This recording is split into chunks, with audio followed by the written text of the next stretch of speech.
Welcome to another live Action for Happiness event. My name's Mark Williamson, and it's so fantastic to have you here with us for another community gathering of this amazing Action for Happiness family, a group of people focused on creating a happier and kinder world together. Today's theme is happiness after adversity. We're going to be talking about how to deal with some of the difficult times in life and cultivate a deeper, lasting sense of happiness, even when faced with some of the hardest things that we can face in this human journey. And I'm really delighted to be joined by a woman who's a great inspiration to me, but also a dear friend now as well, Karen Guggenheim. Karen, it's such a privilege to have you with us. Hi, Mark. Thank you so much for inviting me. I'm so excited to be here with all of you. I feel like Action for Happiness is actually part of our Wahasu family. We've been together since the very beginning in 2017. So very, very happy and honored to share a little bit about my work and my experience with you all. And thank you, Mark, for having me.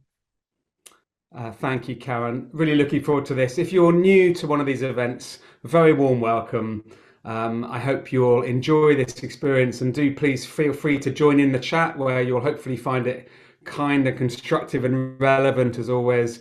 And for anyone here, including regulars, and welcome back if you've been here before, please do use the Q&A function, and later in this event we'll have a chance to put some of your questions to Karen live and to carry on the conversation together. We'll also be doing a few things interactively during the event, so please do stay engaged, and we'd love to have you participating. But we're going to focus on the theme of adversity, but also the messages that have come out in this fantastic book called Cultivating Happiness, which is the English title of Karen's recent book. And Karen, before we dive into this theme of adversity more broadly, I wondered if you could just remind anyone who's not familiar with you and your background a little bit about you. You mentioned Wahasu, that's the World Happiness Summit. But I mean, obviously, you've over recent years become a real expert and very widely connected person in this world of well-being. Would you like to say a bit more about that? Sure. Thank you. Thank you, Mark. So yes, through the World Happiness Summit that humbly started in Miami in 2017 to our last summit, which was in London a couple of months ago. It's been an amazing, amazing journey. So, just honored to be able to be a platform for the science and practice of happiness. And it's amazing to see how the growth and expansion has happened in the field. And, one, I think is one of the glimmers from COVID, from post-COVID world, that we are highlighting how important, mental health, self-care, well-being, and overall happiness is to our function as humans, whether we're dealing with our own selves or relationships or family or in our workplaces, organizations, and even communities and societies. So I am honored to lead the World Happiness Summit and the other services that we have, like Chief Happiness Officer certification and training. We have an amazing, amazing YouTube channel, which I welcome all of you to subscribe to, because they can see the talks from the summit, including the talks that you've given, Mark. And you can get a little bit of a flavor of the amazing people who dedicate their lives to this amazing science. And what we do is we collect them, right? We collect them and we give them a platform, and we continue to further their work. And so we're very honored to do that.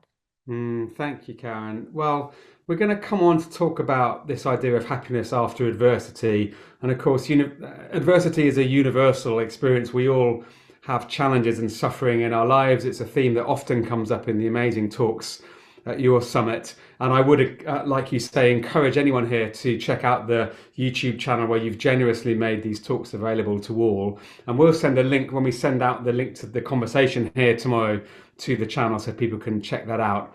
But before, well, I mean, you're uniquely placed to talk about this topic because of the journey you've been on personally, and we'll come on to that in a moment. But I thought before we dive into that, we could turn to the community who are here right now. So wherever you are in the world, on this theme of adversity, and I'm not trying to make this particularly deep and therapeutic at this stage, but even on a day-to-day basis, we all face struggles. So why don't we embrace the the challenge and richness of life in all of its complexity right now. And just if you'd like to share a few words in the chat about something that's, a bit of a challenge for you right now, some kind of adversity you're facing. It could be something that's happened today. It could be a life issue you're dealing with at the moment. It could be a wider challenge that's on your mind. And I'll just read a few of these out as they come up in the chat, and then maybe we could reflect on them, Karen. So divorce, cancer, unemployment, relationships, bullying, bereavement, self-worth.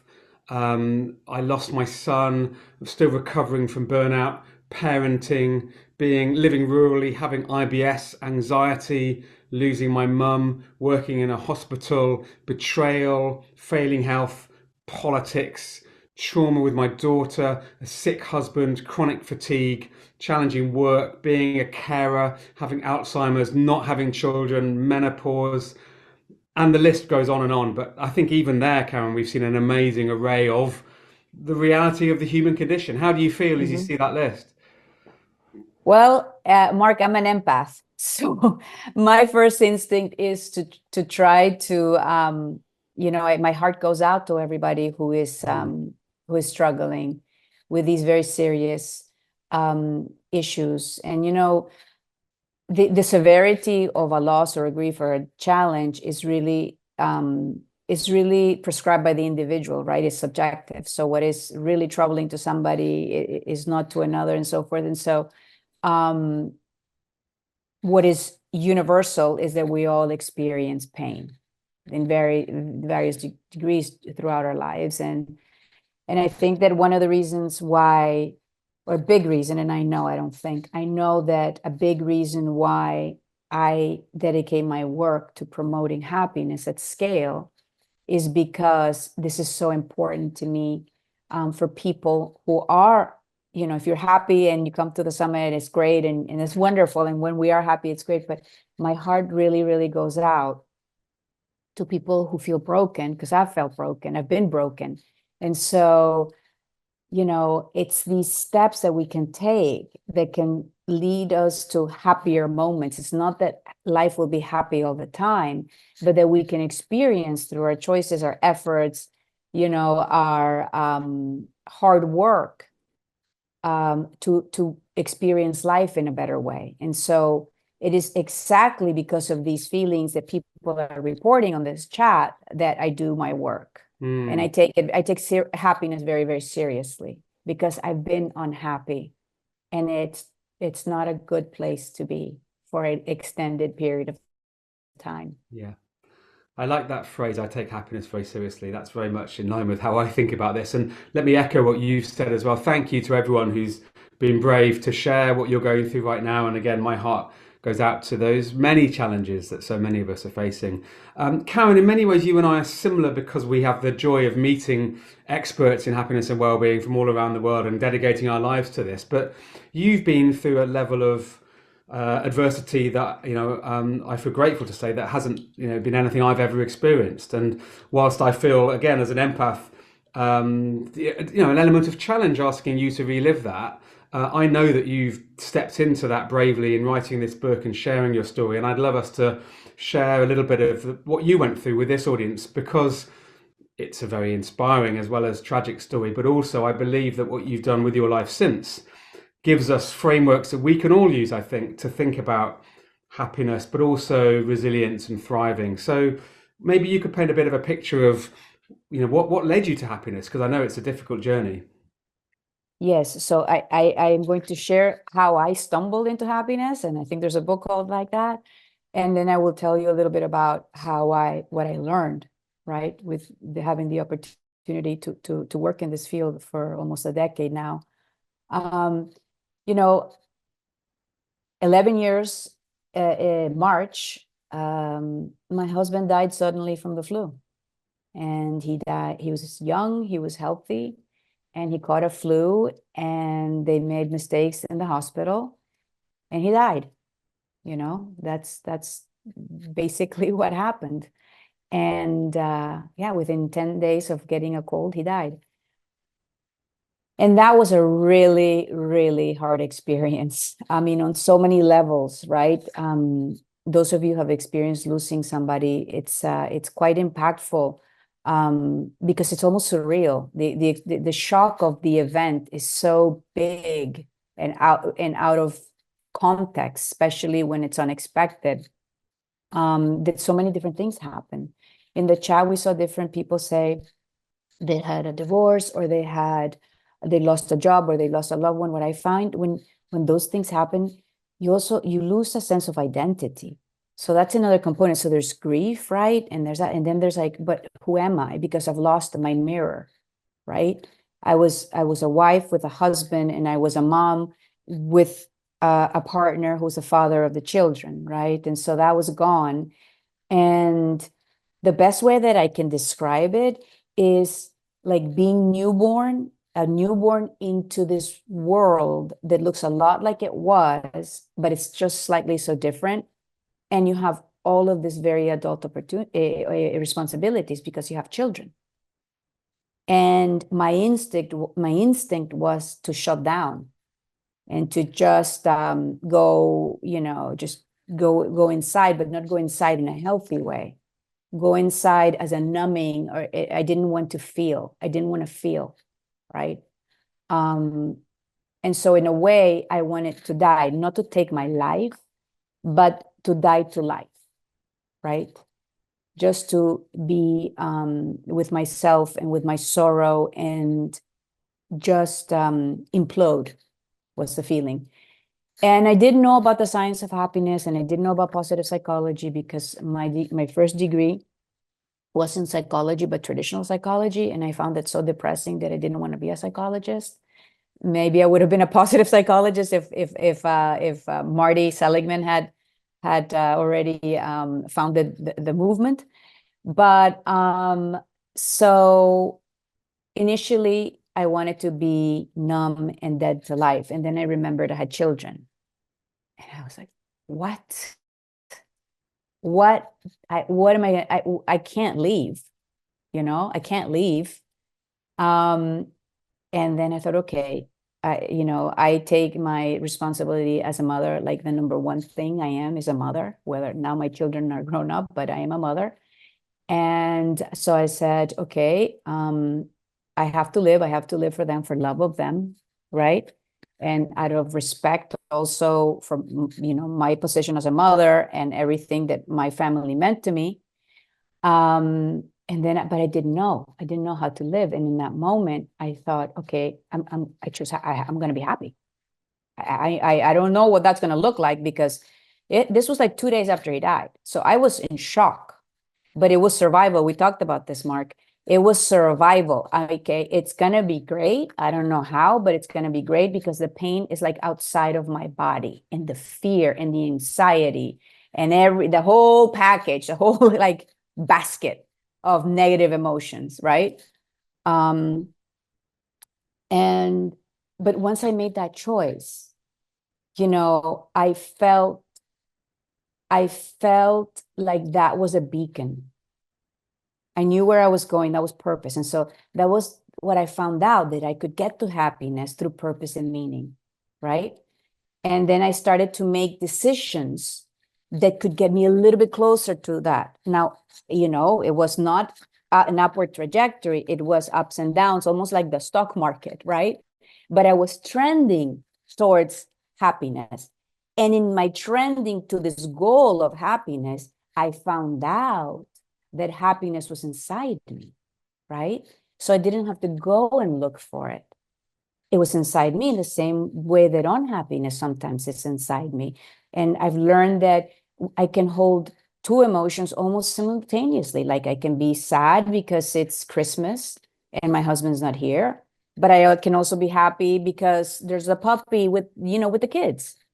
So as I began to embrace the whole experience and learn also that I could activate these tools that later I found out were evidence-based. Like I had been practicing yoga for 20 years, so I had the power of the conscious breath. I was in the room when he died. Okay, and so like all the doctors, like in the TV shows, are going in and jumping and resuscitating and doing all these things. And if I didn't have the power of the conscious breath, I would have probably fainted. But the reason I'm saying this is also that, you know what, if you're not struggling with a big thing right now, work on your resilience. So like work on the things that work for you. If it's nature walk, if it's hugging your child, if it's bicycling, if it's yoga, if it's meditating, whatever it is that you do that connects with yourself, that makes you feel calmer, that makes you feel more in touch with yourself, self-awareness, you know, how can you manage your emotion, all that stuff, then that builds resilience. And so like your muscle is a little bit activated because life happens, right? Life happens in small, medium, or big ways. And so when you have this opportunity, like I had very close friendships, I had supportive family, I invested in those friendships. And so when it was time for me to kind of cash in, like, hello, I'm, you know, in a free fall, I had a friend, for example, whose husband had died the same day a year before. And she came to my house the day after my husband died, and she said, I'm here to tell you that you're going to be okay. You know, and so that friendship, but also that, like, that, you know, reinforcement of, you know, future. We talked about hope. My book is also about hope. The work that I do is, yes, happiness, but there's a lot of hope, and there's a lot of love as well, not only romantic or love for family, but love for, you know, for strangers, and general goodwill for everybody. And these are all the things that I started learning. And then when I learned that there was a science, and that I had actually become happy, what I call it accidentally, right? But there was a methodology that people could learn. And so that's when I said, okay, I'm dedicating my life to this event, the World Happiness Summit, and to this platform, so that people can learn. It's not easy. I mean, no, it is, yes, it's not easy. It's simple. Everything I'm saying here is a common sense, but it's sometimes very difficult to implement. But the reward is freedom, you know? Yeah, I sometimes think of it that the science of happiness is clear, but the art of building a happy life is complicated. There's so much in what you've shared there, Karen, that I'd love to follow up on. I mean, thank you for sharing your story, and on behalf of everyone, sorry that you went through that, but also sorry that so many people listening have been through something similar. You said life happens, and I think that's really profound, because we tend to have a vision of how we'd like life to be, and we use a lot of energy in wishing things are a certain way. And actually, sort of what you're saying there is like we need to be able to have an element of acceptance about the complexity and the Yeah. just bad luck and awful things that can happen and may or may not happen. But you also said this thing that I think is so nuanced and wise, is about holding more than one emotional state or feeling at the same time, because a kind of being happy and fulfilled isn't about sort of denying difficult emotions or putting some kind of superficial smile on. You know, we can be happy, and in fact we can only really ever be happy in a world that's full of things that are wrong and things that are difficult, because that's the reality. So I've really loved the way you've sort of gone into a deeper, more authentic description of happiness there. But you said, I mean, that decision seems remarkable to me, that, you know, so soon when you were still in shock, you were able to have a kind of beacon of happiness you were heading towards. But it does also sound like you said that you've chosen hope. Like so many people could go into despair and to shut down and to disconnect. What did you find when you chose hope? What did that open up for you? Life. It opened life, because I knew despair would bring me to death, whether it would be now, later, you know, actual death, or just, I mean, I've talked to people afterwards who've told me, for example, that they had an experience where their father died, and their mom and their mom was spend the next 15 years in the room. You know, for me that's death, you know. And so I think I also, as a child, I was a bit of a terror. So I'm courageous. I had that opportunity. I grew up in a third world country. I was born in Nicaragua. So there was an opportunity to build resilience from the beginning. And I, you know what, which I didn't share earlier in our talk here, but the sense of agency. so I could decide what I tell myself, about my life. And I wasn't going to be a victim. I was going to be a hero. And my husband was going to have a great legacy. He was a great man. So it wasn't going to be like he died and then his family, went to crap and his kids became drug addict and I fell apart. So I said, that's not going to happen. I'm not going to let that happen. I'm not going to let it happen. He's not here. And it's bad enough he's not here. He's not going to see his kids grow. And what I'm going to do is, wherever he is, he's going to be proud. He's going to be proud, and I'm going to be proud. And, that was what I wanted to do. And that's, agency, choice is so empowering. It's like so empowering. And victimhood is very tempting. And sometimes really bad things happen to us or traumatic things, and we need to spend a little bit of time in that world of victimhood, which Fred Luskin talks about, who I love, on forgiveness. And but at some point, and only when that point is, you have to get up from the table. You have to move away from feeling, victimhood and that narrative and everything that comes with that word. Like, for example, the other word that I refuse to identify with is widow. So, that's something that occurred, but it's not who I am, it's part of the experience of my life. Karen, what I think is so amazing about what you're sharing here, it particularly brings out 2 points that have been fundamental to what we do with Action for Happiness, and again, what you've done with your amazing summits. And it's this combination, I think, of agency, this idea that our actions matter and we can have a meaningful impact on our own path, but also others around us. But also this idea of sort of a greater purpose and being part of something bigger. And so in your case, that choice to say, I'm not going to be a victim, I can change the direction from here. And also that part of your motivation there was for your children and for your husband's legacy and for the greater good, actually. I mean, I've had the pleasure of meeting your sons and seeing them at the amazing events you host. And I mean, what an incredible tribute to you and your husband they are, and Thank the you. sort of talents and passion and compassion that they bring. Thank you. So I think that idea of agency, but also for the greater good, it feels like not only are those things that you and I have both discovered, but they're also things the world really needs right now. Would you agree? Yeah, it's funny. Since 2017, I've been hearing that this is what the world really needs, and now even more so. I mean, like, I think we need to try something different, right? So it may be moving away from reaction, aggression, unforgiveness, victimhood, all the other collection of things. And maybe if we try kindness and empathy and compassion and love and generosity and gratitude, maybe we'll see some of the results that will make this human existence for all of us feel a little bit better, you Mm. know?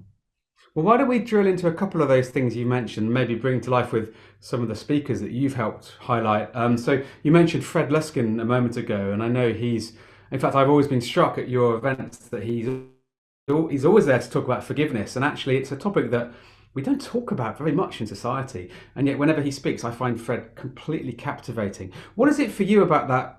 Why is forgiveness important, and what has it meant for you in your journey? Well, for me, it created a space for my happiness to blossom. So if you can think about it, like a field that it's like barren, and all of a sudden, when you forgive, and you forgive for yourself, by the way, like you forgive for yourself, the other person doesn't even need to know you've forgiven them. And that doesn't make what they've done, acceptable. That's one thing that's really important. What the person has done might never be acceptable, right? But when you forgive, it's like all of a sudden your field is green and ripe and ready to put in all the seeds that you want to. And the energy that then you can give to yourself, to your partner, to your kids, your work, your creativity, your hobby, whatever it is, that that empowers and invigorates you is all of a sudden available to you. So it's like the most amazing thing ever. It's like a fountain, and it's a mindset shift. It's literally like I just decided to forgive and let go. And then it's like you have an avalanche of like amazing things coming into you. And Fred always speaks because I think that forgiveness is probably the hardest part in happiness is forgiveness. And I think it's one of the biggest fuels to forgiveness, and also the biggest detriment when you are bitter and unforgiving. And also to be self-forgiving, right? Because sometimes we do things, we make mistakes, or we hurt other people, or we take actions that we really wish we didn't. And all we're left is with accepting it and forgive ourselves as well, and move on beyond that and make amends where we have to. But also so important for self care is to be able to forgive ourselves and be compassionate with ourselves as well. And yeah. Thank you. That's beautifully put. And then that links actually quite nicely to another word you used in your sort of themes there with kindness. And another speaker who you and I both know and have a fond friendship with, Dr. Kelly Harding, who wrote this beautiful book, The Rabbit Effect. And actually, I first met through one of your events, but she's done a couple of Action for Happiness things since as well. We talk a lot about kindness and creating a happier and kinder world together, but I'd love to hear your perspective on it. You've touched on it already. How do you see the relationship between happiness and kindness, but also what role has this kindness played in how your life has moved on since that journey you mentioned to us? So kindness is huge for me, because for me, kindness is love in action. So it's the physical manifestation of love, right? Is being kind, and it's always available, always available. It's a choice. So it's incredibly empowering, because you can choose to be kind. That doesn't mean that you have to give in to what somebody else is telling you to do. You can respect your boundaries. You should respect your boundaries, but you can do things. You can even fire people in a kind way. So it's like we have these mindsets that we think like, okay, they did something to me, so now I have to be unkind, or we can always be kind. It's not always easy, but if we practice, and if we make the choice, and if it's in our to-do list, right? Or to-be list, actually, I call it a to-be list, which I make every morning, my to-be list. So I want to be kind. And guess what? I control that. Nobody controls that. I control that. And that's part of the biggest learning I've had throughout the 11 years is how much control I have over my reactions when I invest time in developing those and making them habits, right? And it takes a long time, but it's so amazing and worth it. And one of the things that is also important, I told you about that for me, my work is also the legacy to my husband's memory. My husband was incredibly kind. He was incredibly kind. He was not very romantic, but he was incredibly kind, and like to anyone. And so it was like, it's just the impact. I saw the impact of his kindness. And I've talked to Dr. Kelly Harding, many times when she speaks at the summit. And I've told her, that for me, such an important element is kindness. I mean, it's just, kind people don't make war, they Well just don't. said. Yeah. Either externally or war in our own hearts, which is often also going on as well. Now, you said a really interesting thing there, amongst many, Karen, that reminded me about this ability to be firm as well as kind. One of the things that took me a long time to learn as a sort of people pleaser was to how to sort of say no in a kind way. We get all kinds of requests to Action for Happiness and can only respond to a certain number of them. And being able to say, thank you, that's a lovely idea. I'm afraid we don't have capacity for that right now, but it's so kind of you to suggest it, and really wish you all the best with it. And that for me was transformational, that you can keep your values and your ethos and treat people well, even though you're not necessarily saying yes to what they want. But I wondered is there anything more on boundaries that you've found yourself developing as you've sort of built this resilient journey? Absolutely. So, also in terms of parenting, I Mm, think that giving children boundaries is also an expression of love because it is our job as parents to keep them safe. And so it is their job as children to push those. So I think that that's also really important. And now turning it back, like you were saying about, requests and things and being a people pleaser, that's something that I struggle with as well. Um, and I've raised my self-awareness to see like, oh, when I say yes and it should be a no, I'm depleted mm, and I can't give you my best. And so it's like acceptance of like, well, I can't do everything that I wish I could do. And that's okay. And that doesn't make me a bad person. And I still like myself, even though, you have this whole thing going on in your head. Um, and accepting myself that I can say no, that I can say no. And it's healthy, normal, kind to say no, because then maybe when you say yes to this, something else is hurting, whether it's your family or another project that you're doing or something else. So it's trying to understand, looking at it like a few steps forward. What is that no also meaning? Because if you're just like no, okay, maybe I'm sleepy, I'm cranky, or let me get back to you, I meant yes, right? But if it's a no that I really wish that I could but I just can't, and you know what, Mark, either people will accept that or they won't. There's nothing you can do about how other people will react to it. But at the end of the day, I've found that for my own personal happiness and well-being is how am I going to feel about that no or that yes, right? Because I looked at everybody else in the equation, but I didn't factor me on how are my decisions? How am I okay with my decisions? I've also learned that no is a sentence sometimes, and that's mm. also really empowering. Very good.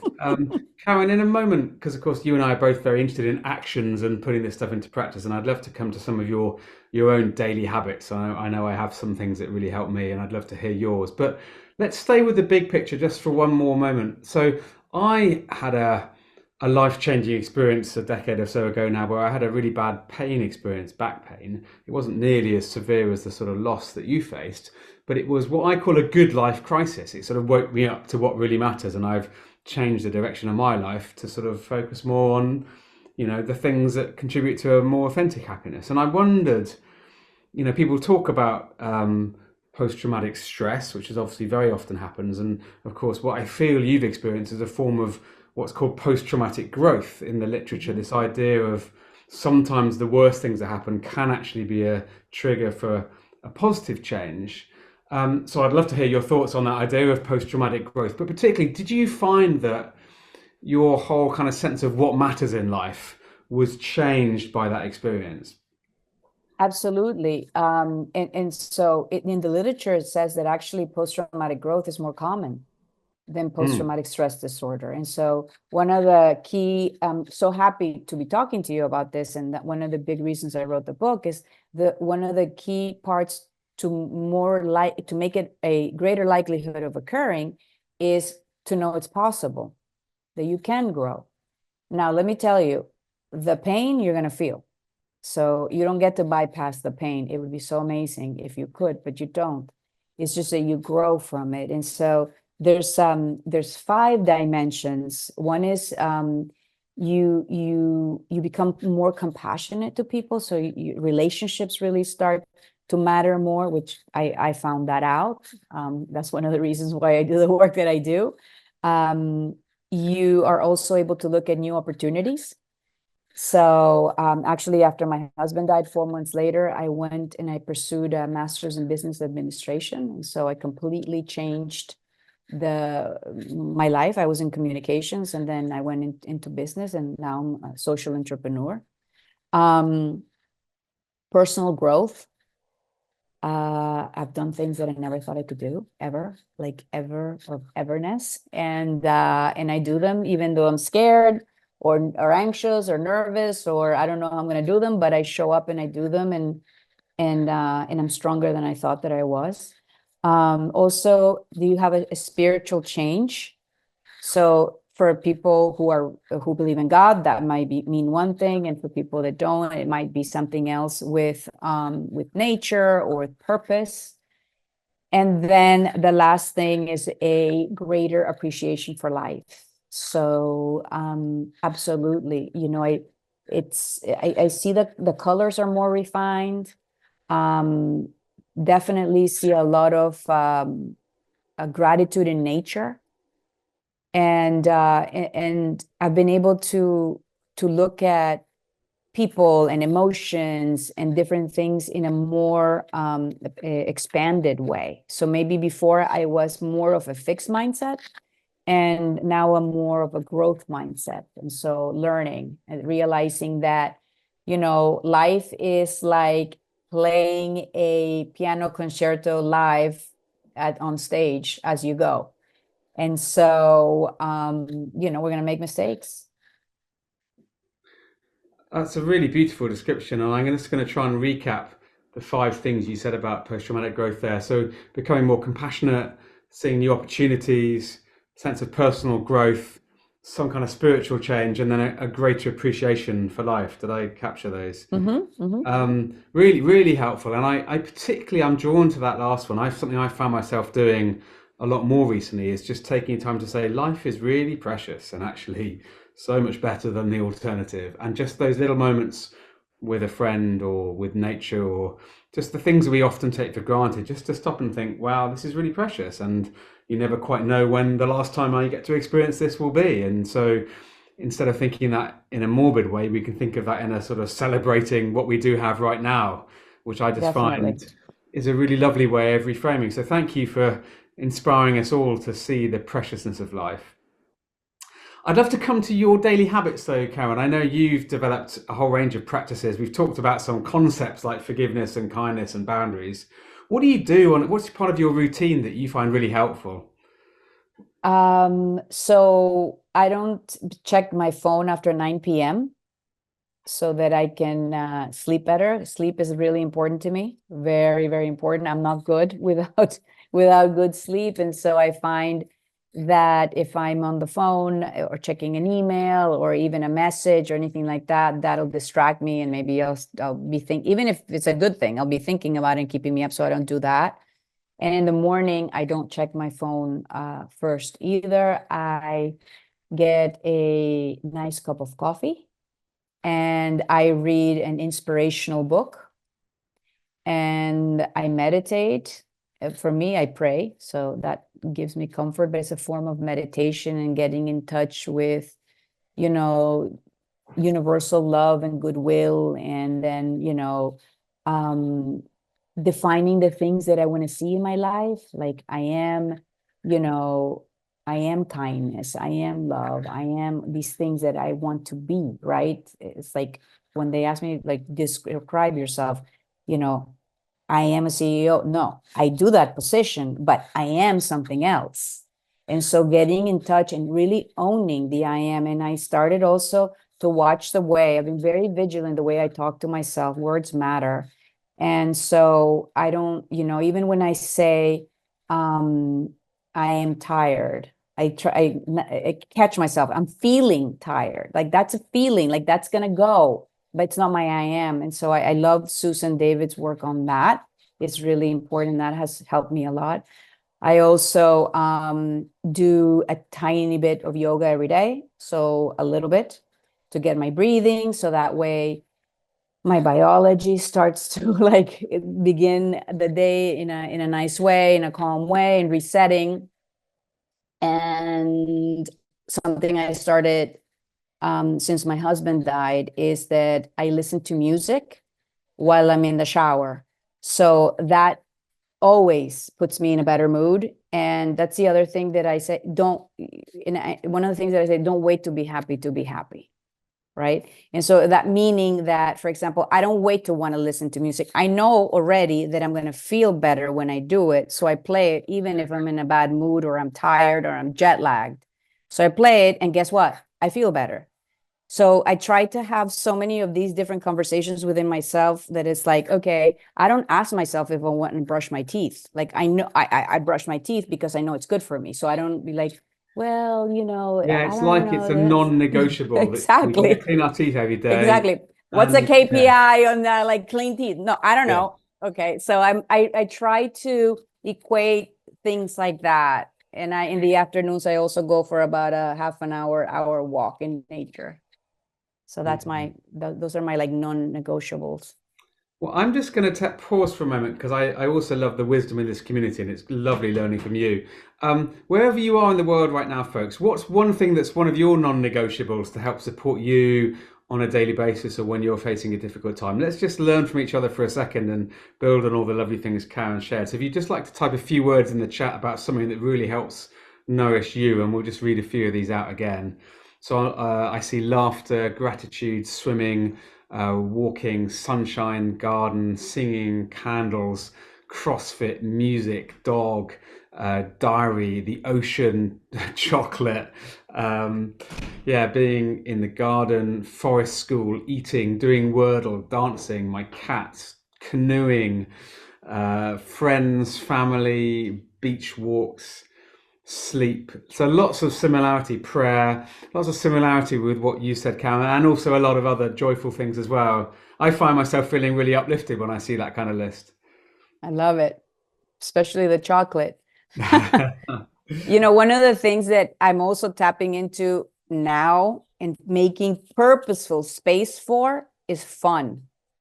Like just fun, you know, that trying to squeeze those moments that just have that value of that, that I just really like enjoyed my time Can with you give us a somebody. recent example of something fun that's you might not have done before? Yeah, well, I hadn't done it in a long time. Somebody invited a friend of mine, they invited me to a restaurant that opened recently in Miami Beach, and I don't go to Miami Beach ever. And they were playing the saxophone with like it was some of Motown music. And it was just like so much fun. The lights and the sound and the music, and people were just happy. So that was it, just being in that experience. Oh, and I went to a Pearl Jam concert. That was fun. Ah, amazing. I love it. I I found so somebody gave me the idea recently of keeping track of things that make me laugh, not just things I'm grateful for. I've been writing a list of things I'm grateful Yeah, for many years, but I started maintaining a list of like what's made me laugh recently. And first of all, there's more things that make me laugh than I had realized. But also once you've a bit like with gratitude, once you're on the lookout for it, I'm like kind of tuning exactly. in to things that are making me laugh Exactly. and giggle. And it's a really having that sense of playfulness. It feels sort of almost Yes. revolutionary in a world that's so doom laden at the moment. And it is A possible, hundred again, back to your percent. point, that we can be both worried about the world and able to laugh. That's part of our survival sort of toolkit, isn't it? For me, absolutely. And I try to not take myself too seriously. So I bring a lot of laughter into my work as well. Yeah, act like a kid. I do that sometimes too much to my children. Criticism, but like I'm silly. So and that makes me happy, and so that really is something that's wonderful. Oh, one thing that I wanted to tell you for gratitude, because some people don't like to they don't like to write the list, and I struggle with writing the list also. But you know what I started to do on my phone? I take a picture of something that somebody a nice thing that someone said about me. And so I have a gratitude list on my phone of nice things that people said to me. Oh, that's lovely. Because that's Yeah. another thing we tend to be like, do you know what happened? Oh my God, can you believe this? And we go on and we repeat it and Yeah, we but we repeat don't it. speak to ourselves like a friend would. So when a friend does speak to us nicely. Let's keep hold of that and use Exactly. it. I think that's really nice. I'd never thought of that. Karen, in a moment, I'd love to come to the amazing questions from our community. So if you'd like to ask Karen a question, please do add it to the Q&A. And if you see another question you'd like, please give it a thumbs up and it will rise up the list. But just before we do that, you said one thing which I'd love to just briefly come back to. You mentioned the word love. And I found myself, the longer I work in this area, feeling more drawn back to at the end of the day, whether we're talking about happiness or hope or togetherness or the future of our planet or our lives, that somehow, the Beatles said it very wisely when they said all you need is love. And there's something really unifying and basic about that sort of drive within us. What's it meant for you, and why has love emerged for you alongside happiness and hope and other emotions? Well, for the universal sense that you're talking about, and then on the individual side, I experienced love. I experienced so much love from my husband, and so much acceptance, so much acceptance and kindness and support. And so it's interesting because that love I've experienced has grown because I've moved away a little bit from the pain, and only time can do that. You need time to heal from this a bit. But it's been love that I've seen it's grown in a different way. And then also that has allowed the capacity for me to love other people um more completely beyond just like romantic or my family, but like love for strangers or for acquaintances. So that's been really wonderful. That's beautiful. I like myself when I'm loving, you Yeah, know. yeah, well said. Syra and Sam have asked questions which to me feel related, although they're subtly different. So maybe we could take them both together. Syra has said, "How do you move on and forgive those who caused you trauma?" And Sam said, "How do you deal with the anger?" Oh, sorry, I've just lost the question. 1 second. How do you deal with the anger that comes with the adversity we experience? There's a little bit about forgiveness, a little bit about anger, which I think links back to Fred's words. But how would you answer that now? Well, anger is natural. It's natural. And also, as a side note, anger can be very, very useful for our well-being, depending on the context. So, and anger, when something happens to us that causes pain, you know like there was a certain amount of anger I had when the doctors made the mistakes that caused my husband's death. I think that's natural, right? But time is something that takes away that, and then not feeding it constantly. Like, I'm pretty sure these people didn't want to make a mistake. You know what I'm saying? uh I don't think, but that I could think that rationally after I moved away a little bit from the time that the event happened, right? And then forgiving them for making that mistake is important. And I think that when you make the choice that you would like to forgive, that's the hardest part. It's the hardest part. And then the rest kind of, falls into it. And then with the understanding that that doesn't mean that what happened is okay. Like, some things will never be okay. Like, some things will never be, and that's also acceptance. But the energy, I think that Fred talks about it, that it's about wishing the past was different. That a lot of like unforgiveness is wishing the past was different. So, but you can't do anything about that. So then you're going to be stuck in a rabbit hole, because that can never happen. You can never change the past like that, but you can change your reaction to the past. You can change the narrative about the past, not in a way that says it didn't happen or, that was wonderful, but your reaction to it now, that's something that you can do about it. So that's I think something that's that's been really such a helpful. wise, profound thing. So we can't change the past. We can choose how we interpret it and what we do about it now. And that doesn't mean accept that, sort of forgiving it or letting go of it, but it does mean just changing how we respond. Thank you. Seema's asked a question that I think builds on that, which is about the fact that we can often experience multiple traumas. How do Yes. you find hope and purpose over and over again when you keep experiencing adversity and your resilience begins to wear thin? Well, it's very hard. I mean, like, this is something that's really important to understand, is that challenging, hard experiences in life are hard. And to have a little bit of compassion, and maybe, you schedule that time. Like, okay, I'm gonna have a pity party, and I'm just gonna feel all of it, and I'm gonna do why me, and I'm gonna do all those things. But then you're still like, what do you want to do about it? It's still, you're at the same spot of like, you can't change what's happened, And now you can only change your reaction in the future because the past is gone. It's never coming back. And I think that there are different ways to see how there may be like a new avenue that you can have for growth or for learning or for acceptance or for gratitude. I mean, when my husband was dying and I was in that room, I I was feeling like I was falling, right? And what I held on to was gratitude. So I was like, I'm so grateful that he's the father of my children. I'm so grateful that he's, that I knew him, and I don't know how that was what I tapped into.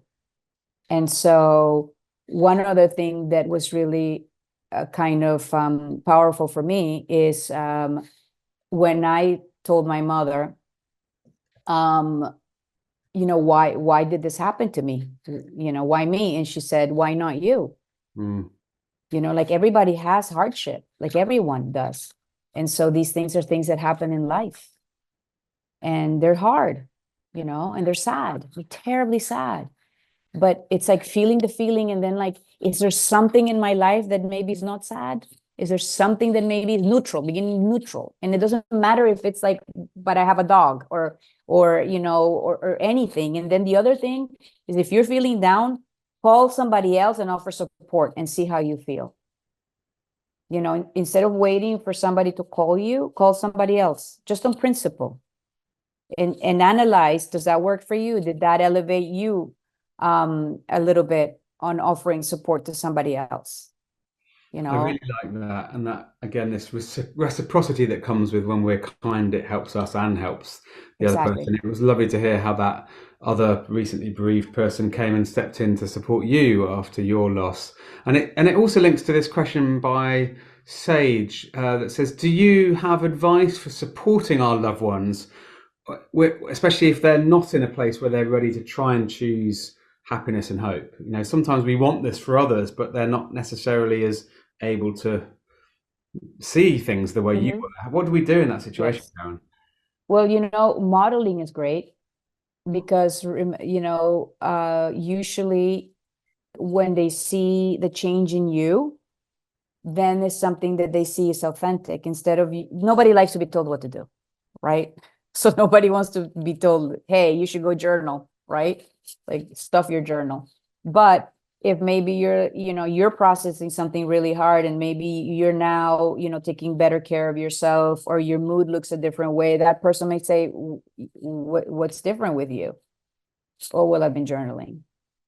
And then also have space and compassion for people, have space. For me, the one thing that is challenging is for friends or acquaintances or even family, if they're in this continuous loop of negativity. So I can listen to, the bit that, okay, you're hurting, you're in pain, and it depends on what we're talking about. Everyday stuff, we're not talking about like death, right? But at some point it's also like, but we can also talk about something else, not to negate what's happened, but you can also, change the record as to, for people to pan out, what else is going on in your life. Didn't you just get promoted? Something along those lines. And I found that people sometimes zero in on the negativity because our negativity bias, right? And so I think that's important, to keep moving physically, to keep moving in your head, to keep looking, well, maybe this works, maybe that works, maybe, just have curiosity about something that may work. It may work. That's a beautiful description of the idea of action for happiness. And I saw something this week that said, we know that kind of when our minds are stuck, it's really helpful to move our bodies. Sometimes Yes. when our bodies feel a bit stuck and we're not physically very well, sometimes moving our minds and changing how we think about how we're living. There's always this opportunity to change. And it's been so inspiring hearing the change that you've been able to make happen for yourself, for your family, but also now, Karen, for so many thousands of people around the world with your work and with sharing these insights and with this book. And we'll send a link to your fantastic book out as part of the resources tomorrow. In a moment, I'd love to, because we're running out of time, turn back to you for a sort of final thought to wrap this all up. But before we do that, I'd love us to do something together. First of all, I've been delighted to see people in the chat mentioning our action calendars that some of you will be aware of. I'm not sure if you can see this on screen here now, but we've just come into Joyful June. We have these monthly themes. Having had Meaningful May, we're now in Joyful June, and no one day or tiny action is going to change the whole world or change your whole life, but actually the message of these calendars, and the reason that I think something like 50 million people have used them and shared them around the world now, is that they remind us of what you've just said, really, that your little actions make a difference. They can change your response, but they can also have this ripple effect. And I love how you brought that to life for us today. But the last thing we do in these events, Karen, is a sort of checking out process together as a community, which has got a few different parts to it. So first of all, let's all just take a moment wherever you are in the world right now, here with Karen, with all of this wisdom that we've learnt and shared this evening. Just take a breath and take a pause and notice how you're feeling. And really reflect on this really quite deep theme that we've been exploring together today about adversity and the hope and joy that's come out of that.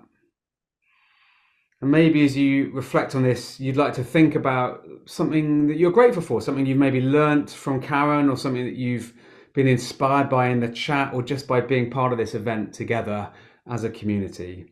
And really try and hold that in mind to take away from this time together.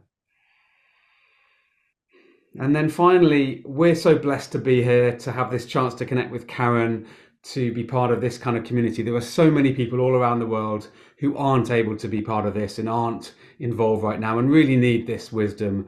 And part of our role in this community is to try and be beacons for this in the world. So let's just take a moment to send out warm wishes to people in the world who might need more of this ability to cope in difficult times, this sense of inner peace and desire for outer peace as well that we've been talking about. So let's just send that out into the world for a moment.